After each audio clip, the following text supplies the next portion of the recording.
Do you remember? Of course you don't. People like you never remember.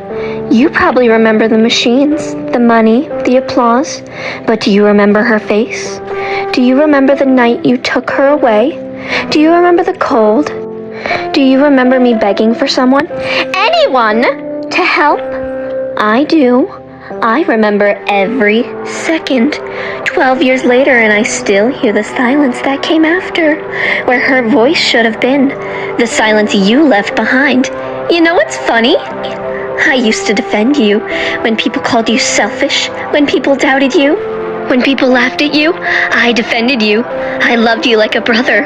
And what did that make me? A fool. A stupid, pathetic fool. You took everything.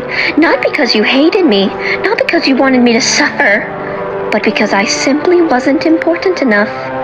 You looked at my mother, you looked at your promise, and then you looked at money, and you chose.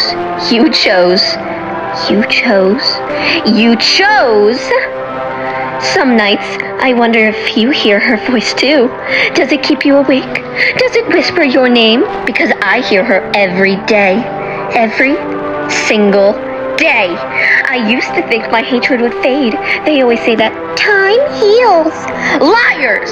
Time doesn't heal. It sharpens. It digs deeper. 12 years later and the wound is still open. I wake up convinced that if I turn around fast enough, she'll be there. But that doesn't matter anymore. The only thing that matters is that somewhere beneath this earth, you're still breathing. And somehow that feels unfair.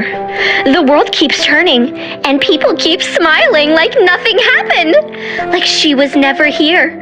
As if I should move on. Move on? Move on from what? From the day my entire life split into before and after? From the moment I learned that promises are worthless? No, I won't move on, nor will I forgive you. Let the world call me cruel. Let them call me a monster. At least monsters are honest about what they are. You said we'd survive together.